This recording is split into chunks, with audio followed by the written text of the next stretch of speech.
Welcome to the 817 podcast. I am EJ Carrion. And I'm Jimmy Sweeney. This is a weekly show where we talk about everything Fort Worth, from politics, culture, business, and trends that are going on. Happy Labor Day, Jimmy. Happy Labor Day. This is, I feel like, the weekend where, the second wave, if it's real, it'll show up after all this. School starting, people going out, the roads are busy. So I feel like we'll see what happens this fall. What are your take? Yeah, I mean, Memorial Day sort of set off a summer of no fun. And so hopefully this weekend, people are smart, people are responsible, and we don't have to have a fall of no fun either. Yeah, I even think of, just thinking about, you're seeing that West 7th opened up and people out hanging out, going to bars. They're not technically bars because now they're able to, they're trying to showcase that they're food spots these days with a food truck or using charcuterie boards or whatever as apps. But we'll see. I mean, you just saw that story come out in the Star Telegram around how that's lifted. What are your thoughts there? Yeah, I think it's really interesting. There are a lot of places doing things the right way, and both bars and restaurants can really easily create a safe environment. And so to the establishments doing that, we see you, we know you're just trying to make a living and survive. We appreciate that. To the places that aren't, you are giving a bad name to bars as a whole, and you are making it more difficult long term. So think long term. You don't have to make a short-term decision here, but to the establishments out there doing it right, we appreciate what you're doing. We see you, and we hope it's a successful weekend and first week kicking back off open for you. Yeah, I mean, we got a lot to talk about today, from what's going on in the local economy with also the changes with law enforcement and things going on there, and the open chief police position, and just what we have going on just with the start of school. I really just want to kind of talk about and start this kind of whole thing off. It's just really thinking, what do you see from this Labor Day, and just give me your overall just kind of state of Fort Worth address right now that's kind of on top of your mind. Yeah, I think so. My wife and I were gone the last 2 weeks on a road trip. We hit 12 national parks, 12 states, some national monuments, 5,200 miles in the car. And it was really nice to get a break, do something else that was safe, but always keeping an eye on what was happening back home. And I think we're seeing some really positive trends with infection rate and hospitalizations. And as long as people keep wearing masks, I was very excited to see a proactive step by Judge Whitley to extend the mask mandate until the end of November. We don't need to keep going month to month. Set it 3 months out there. We know it's working. We know it's important. So wear your mask, and we will keep seeing things go in the right direction. Yeah. And I think, I think also what I think you're seeing the state do that I also think is important is pollution and all the, PPE materials that I'm seeing in the neighborhood. I don't know how other people feel, but every time I walk my dog, there's a new freaking mask on the ground, or gloves or wipes. And so I actually thought, from a state level, the state doing a whole new Don't Mess with Texas campaign would includes commercials with Matthew McConaughey, George Strait, and Mark Cuban around all this. I think it's super cool. They have a couple other celebrities doing it as well, but Texas, where our pride, strength, and unity keep our spirits high as we march forward. Showing our pride by saying don't mess with Texas means we all got to step up, walk the walk, do our part to keep Texas clean and safe.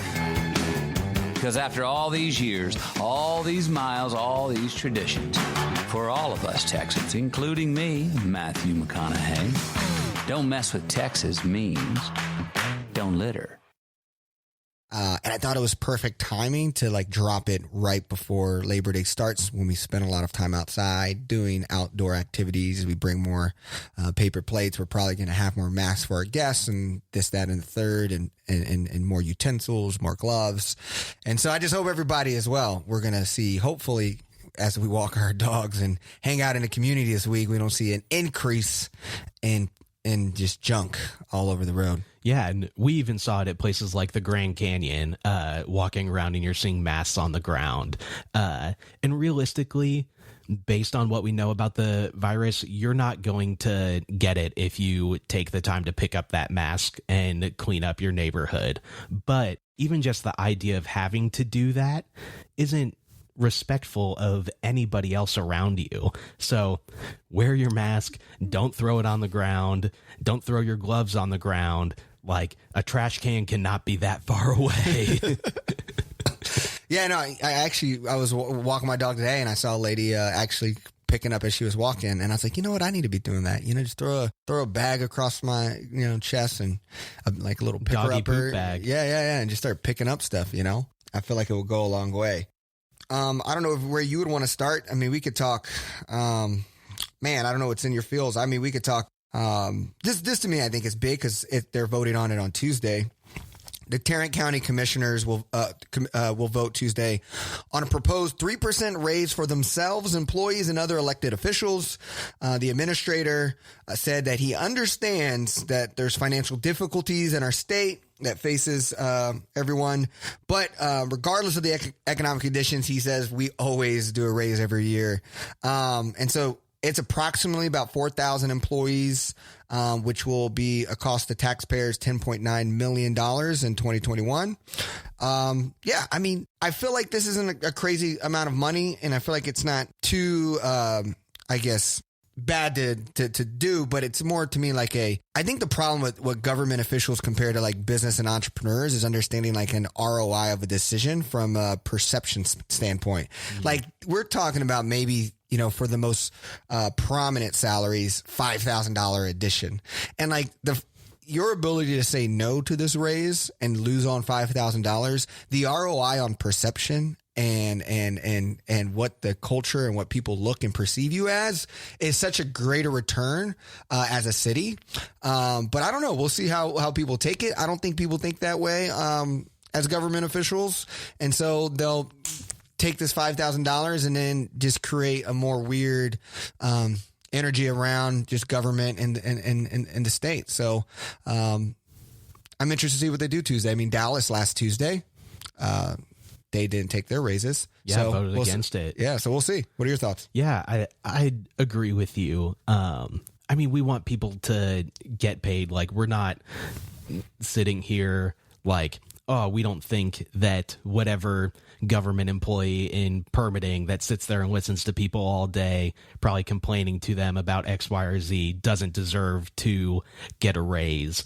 But with the mindset being that this is what we always do, like, that is not a justification for doing something. Yeah. This is not what we always do times. Yeah.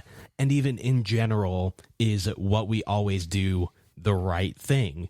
And so asking those simple questions to come to a conclusion of, yeah, for the highest paid person, not getting a $5,000 raise. I mean, what is that a week after taxes? Like $60, $65. Like, you're not going to notice that money that much, but it creates a perception that Fort Worth is working more towards the well-being of its community as opposed to a few elected officials. Yeah, and that's what I just believe. I mean, I believe they have an option to opt out. Like, individuals say, hey, if you guys approve all this, cool, I'm not taking my raise, which is it's going to be interesting to see what happens there.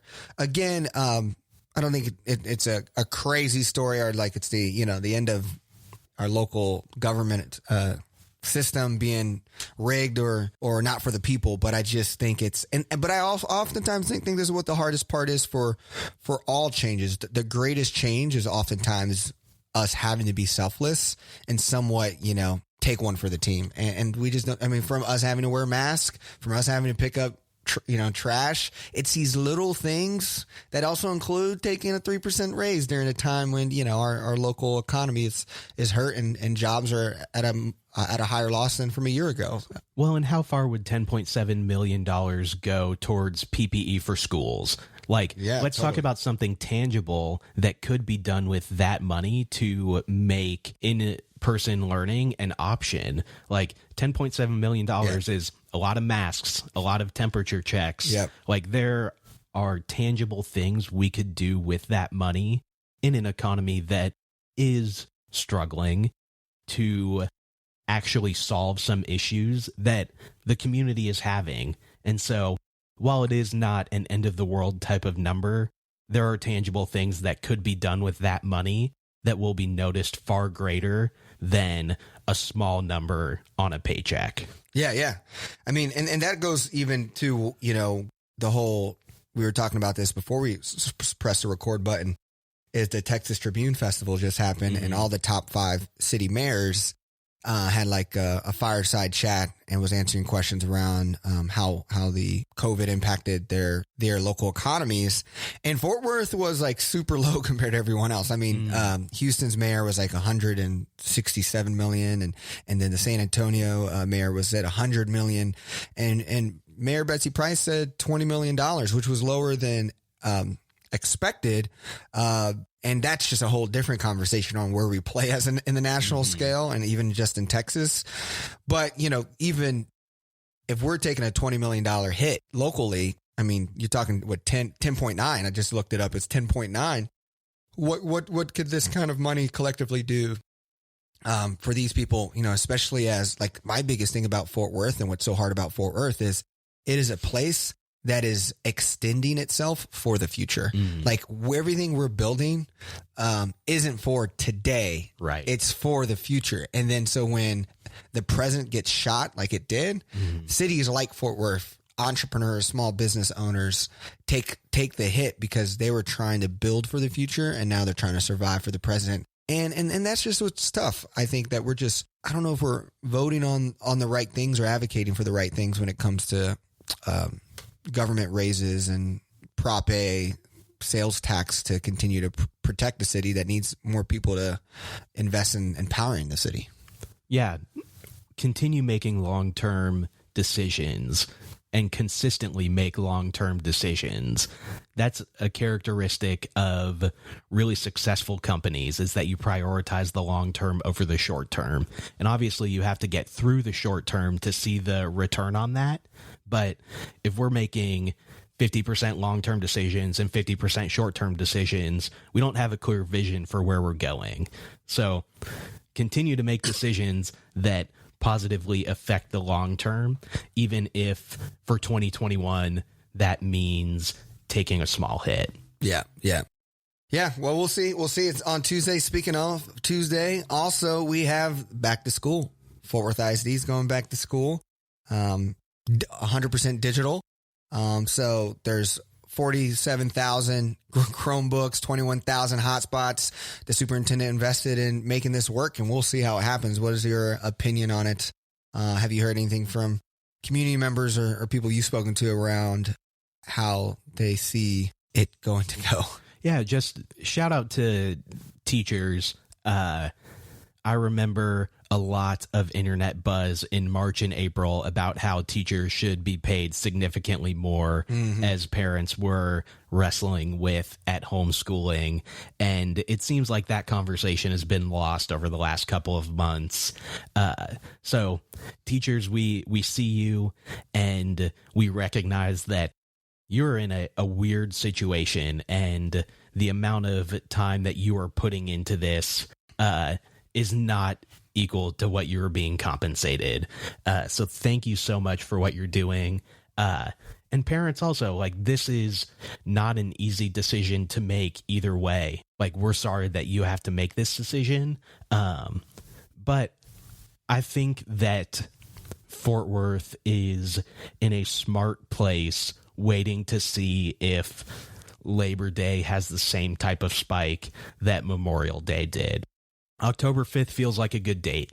It feels like, okay, we're going to get through 1 month of seeing if our leading indicators of cases and needed tests are going up, to be able to actually see if making the decision to have a hybrid model or go back into school is worth doing. So it's obviously not a fun spot for anybody. It's a time that requires a lot of empathy.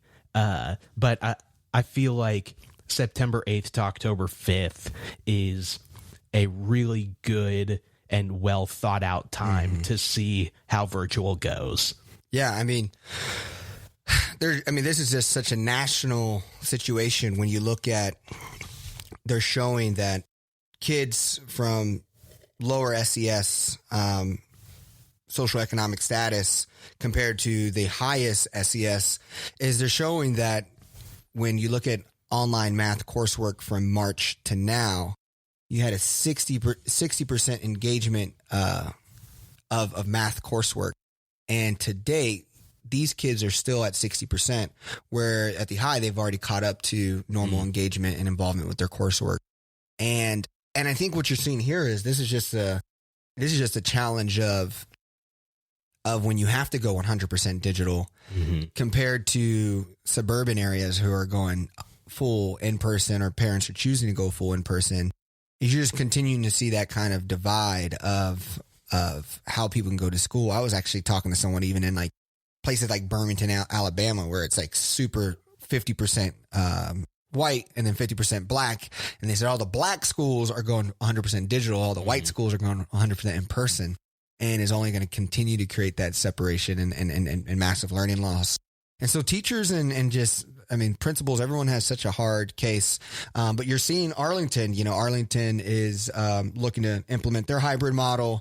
The board approved the plan 5-2 to go start returning to campus September 28th. And so we'll see how that goes. And I think it's still on the table. It shows that looking at the reports, it's on the table for Fort Worth to move it up from October 5th. So we'll kind of see what happens. Yeah, I think that, I mean, obviously this is your wheelhouse, remote learning and giving kids the opportunity to achieve their full potential digitally is right where you're positioned.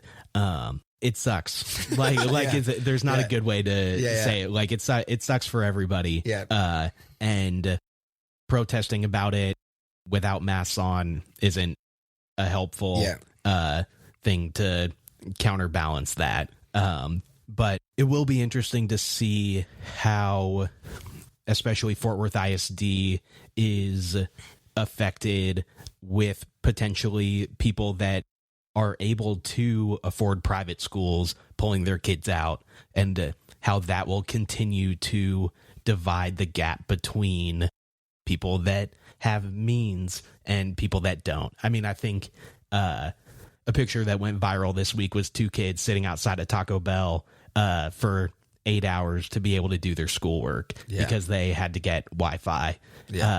So if you're a fast food worker and you see kids doing that, be empathetic to them. But everyone's just trying to be flexible and do what they think is the right thing right now. I think it's kind of a good transition on like just talking about how we went from, we talked about raises, we talked with government officials, we were talking about the start of school, something that I think is going to be, that's not just this week and something we're going to continue to track on our weekly episodes, is really just looking at the new search for a new police chief for the city of Fort Worth. As it starts taking shape, I mean, they're doing a nationwide search, and the expectation is to have a new chief selected early 2021. City officials have selected strategic government resources out of Keller to conduct this search. The city expects to pay them about $25,000 for this search, just showing the level of importance here of what they're looking to do. Current Fort Worth Police Chief Ed Krause was a 28-year veteran, and he had his kinks, but he also was a super progressive guy. But he's retiring at the end of the year, and I know you've kind of keeping up to date a little more on this than I. So what's your take there? Yeah, I think that other than using the use of tear gas on the West 7th Bridge that first night of protesting, like I think that Krause has been really open to conversation recently, and he has said multiple times at city council meetings that he is open to finding ways for more community policing, and even that he wants that to be a priority in whoever the next police chief is. So I think that's a positive thing.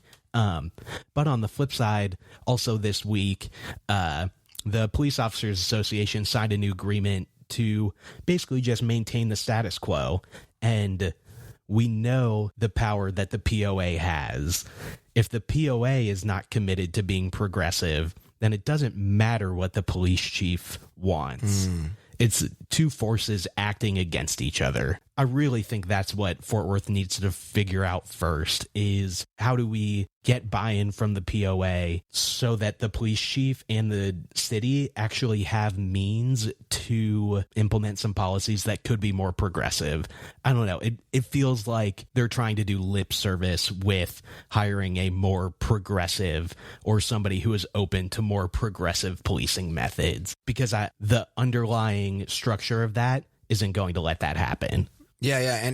And the part that really, looking at who they're hiring out of Keller, Texas, I think when you look at the guy's background of where he's also done some work, he's done Garland, DeSoto, which are very safe, but majority a diverse community. And so, I mean, that kind of gives me hope, but I just freaked the F out that it's based in Keller, Texas, because Keller, I mean, it's not, going back to all the awesome discussions we've had with our speakers when we first kicked off, it's, we're trying to decide who we're going to become. And Keller is definitely who we don't want to be like.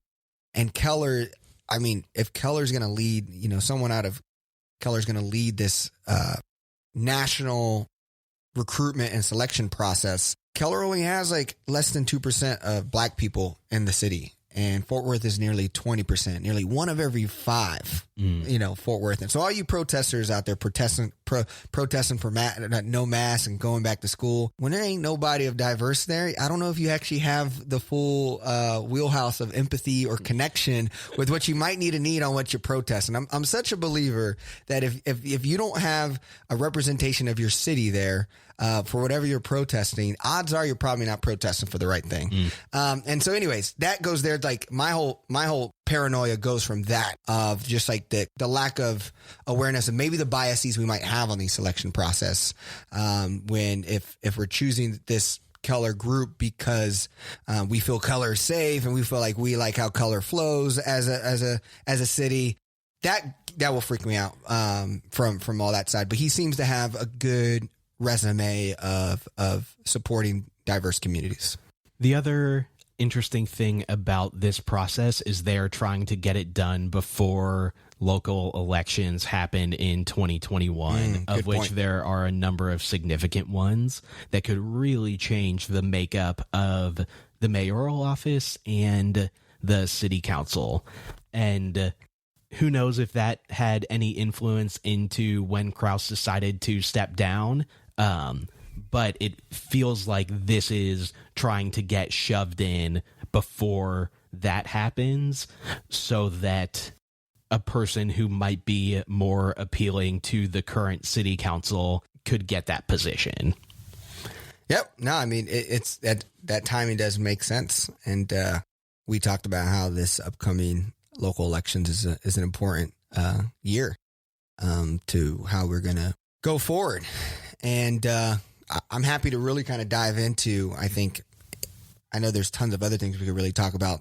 Public school wasn't the only thing going to start this week. We also had football coming this weekend. So I don't know what your take. I know you're the TCU guy here, which is I hear is Texas COVID University. Apparently, if it's an indicator of how Tarrant County is going to do with schools going back into session. I know it's obviously a private institution, but it's not a great track record so far.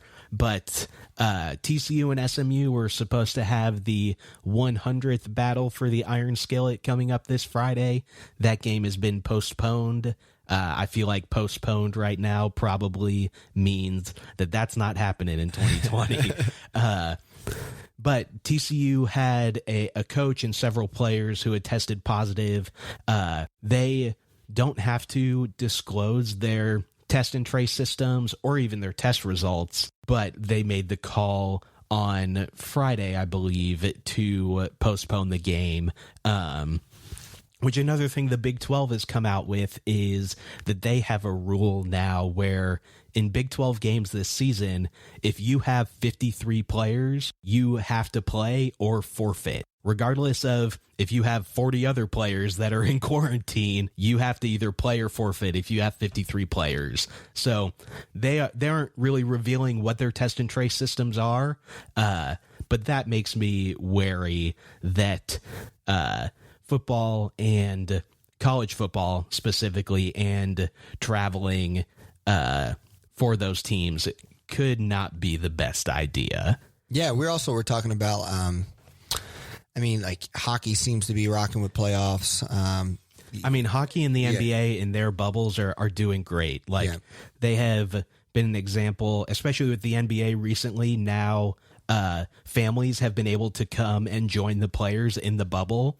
Even still after that, with their systems, no positive tests. Baseball has hit a ton of bumps with traveling. I can't imagine that college football is putting the resources into it that those three professional sports have. Yeah. Simply because their players aren't being bubbled. Yeah, yeah. You also talked about like stadium capacity. TCU is playing around with that. And, TCU. Are you a season ticket holder? Not anymore. Okay. This would have been our first season without them. Okay. I say would have been because it's still yet to be determined if they play a game. But I believe that they were planning to let 12,000 people come into the stadium this coming Friday. Masks would be required. I think that they were saying temperature checks as well. They say the capacity is 48,000. 48,000 is like packed in with standing room only. I don't know. I'm sure that they would be able to get 6 feet apart. Also, you're outdoors, but because it's a sustained amount of time, like 3 to 4 hours, it does make it a higher risk thing. Yeah. So I personally wouldn't feel as comfortable going to a TCU game, especially watching a couple games on the TV yesterday. I had Texas State on for a little bit, and there were not a lot of masks being worn in that stadium. So I don't know. It's what about, isn't everybody all like, the motorcycle Sturgis thing happened. Everyone's like, hey, look, we're all good, Yeah, and then that Smash Mouth concert has had a few hundred cases linked to it. Yeah. As somebody who was in South Dakota a few days after Sturgis ended, I can say that there are not a lot of masks being worn in South Dakota. Yeah. So even if you put things in place, that doesn't mean, unless you have the systems to enforce them in place as well, that doesn't mean people are going to follow them. That goes to like going back to the education whole. And TCU's dealing with this is you're having universities to go 100% digital because they thought we're going to be able to go in person. And then you have places like UNC Chapel Hill, NC State, even the University of Texas had a lot of issues before school started from all these frat parties and sorority rushes. And like, if you don't have systems in place and your whole goal is just, our fans are going to do the right thing, or our students are going to do the right thing, or our people are going to do the right thing. We have a long history of knowing that people are not going to do the right thing. Yeah. I've seen a number of college football coaches argue that they have been able to keep players safe over the summer. I think Clemson and LSU are basically at herd immunity at this point. Like, they did not do that, but it's a lot easier to keep your team safe when there's nobody else on campus. And in a lot of these cities, that means nobody else in town at all. So it's just a different beast now that people are back on campus. We can hope that universities were operating in good faith. There might have been something in it for them to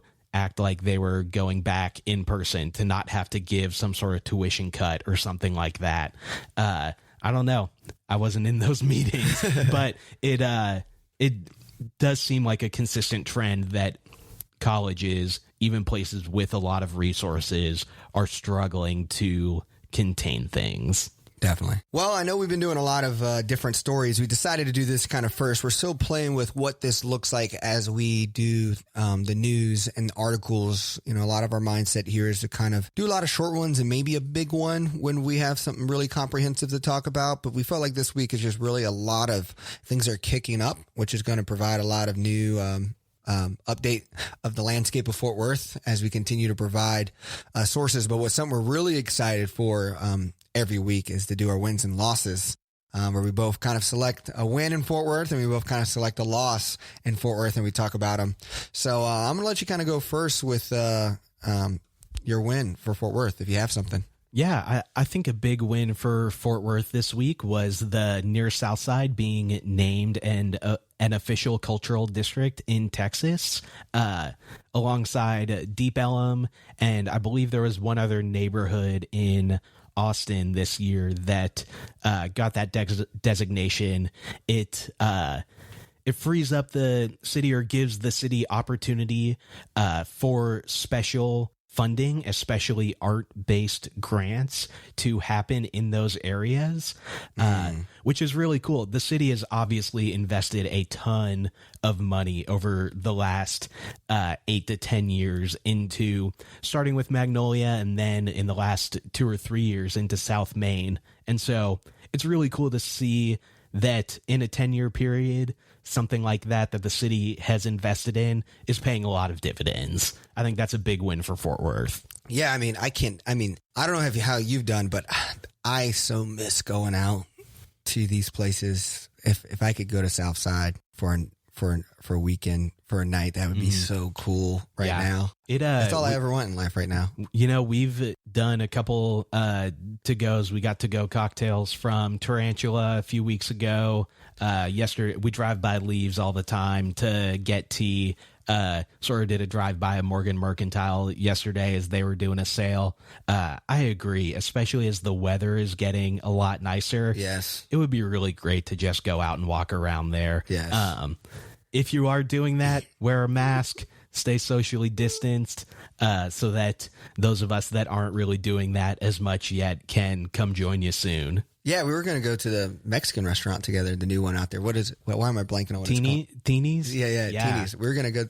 Me and you literally had reservations for like March 15th. I think it was March 19th or 20th. Yeah, we were planning to go down there, and then it was like, oh, I guess not. Yeah. I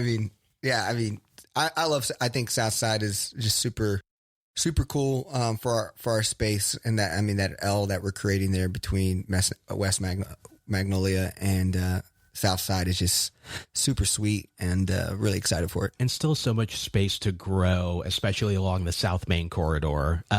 Magnolia feels pretty packed in at this point. Yeah. There are a lot of empty buildings and empty spaces still in South Main, and that's really exciting. Really exciting to see what can become over the next 10 years because of the work that's been put in there. Yeah, and I actually just also thought about Four Sisters is the last place I ordered out from. Yeah, and that's in my top 5 of restaurants that I enjoy going to on a regular basis. It's where we went the last time Arts Goggle happened. Yes. Which, I mean, I don't know what the updates are on our festivals and our updates on that. Do you know? I don't. I believe that Friday on the Green was officially canceled. Okay. I remember seeing that a couple months ago. I don't know about the other ones. I would lean towards maybe we'll try and reschedule them for mid 2020. Yeah. 2021, I mean. Yeah. Well, cool, man. What's your loss? I would say my loss this week is that it was announced that talks to have Dickies Arena used as a voting location this November had fallen through. That was reported by a WFAA reporter. And that anything that makes voting for every person not easier is a loss for definitely all democracy in America. There's obviously a long history of voter suppression. And the NBA and NHL are really stepping up right now with opening up their arenas for early voting, which is amazing. Yeah. Fort Worth built this really incredible arena to try and give it something to match all these other cities, and now we're choosing not to use it in the same ways that they are. Yeah. And it's just a bummer. It's a bummer that we have this resource that we're not going to use. And whether that's because we're struggling to get poll workers or anything like that, like there are creative ways that we can make this happen. Yeah. But we're sort of choosing to stick to the status quo, not make it easier, not provide a massive space for voting. So that's a big loss. Yeah, I'm nervous. I mean, we were talking about the national, election, but I'm nervous. I was reading a story actually around how 50% of Biden supporters plan to go by mail, and only 20% of Trump supporters plan to go by mail. And so I think, what that's really could possibly create as you're also going to see the amount of mail votes increase since in 2016, it was like 33 million votes. They're expecting anywhere between 50 and 70 million. But if it takes, I'm already having a negative mindset on November 3rd. Like, we won't find out till like 2 weeks later. I'm not even going to watch. Yeah, November 3rd is going to be a weird long night. Yeah. But what's going to be super weird about it is I think if there was a prediction on it, is it's going to show Trump leading on the night. Right. Because how so much of Biden's is going to come by mail, and it's going to be if it's going to be a slow, they won't be death. able to call so many states. Yeah. And that's going to create such a great time for Trump to create the narrative of rigged and, the scam. And I mean, you imagine getting everybody fired up, which he does so well on his side, to get them all fired up on the 3rd that he's going to look like he's leading. And then if you start trickling this slow death, who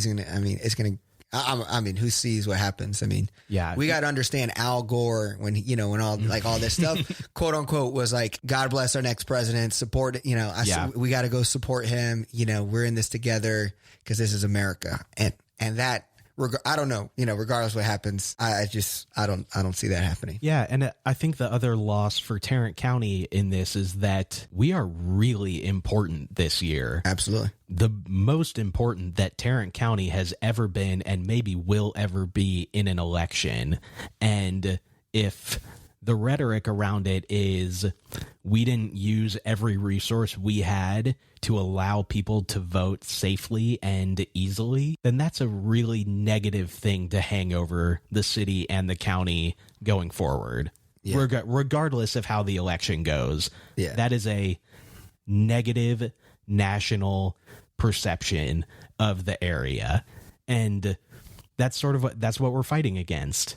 Yeah. Well, I'm going to go ahead and dive into my wins and losses. My first win is I'm really excited for is the Fort Worth Nature Center and Refuge. Have you been there yet? No, I haven't. Yeah, it's me and my wife's favorite spot. I mean, we really love taking the dog out there. But it's actually probably, if you ask me what do I miss most right now, even more than going to restaurants, it's going on hikes at the Fort Worth Nature Center. But they just received a $1.5 million grant from Texas Parks and Wildlife Department, and it was matched with $1.2 million from the city of Fort Worth and a $300,000 donations from a Facebook campaign. So this is the most they've ever received.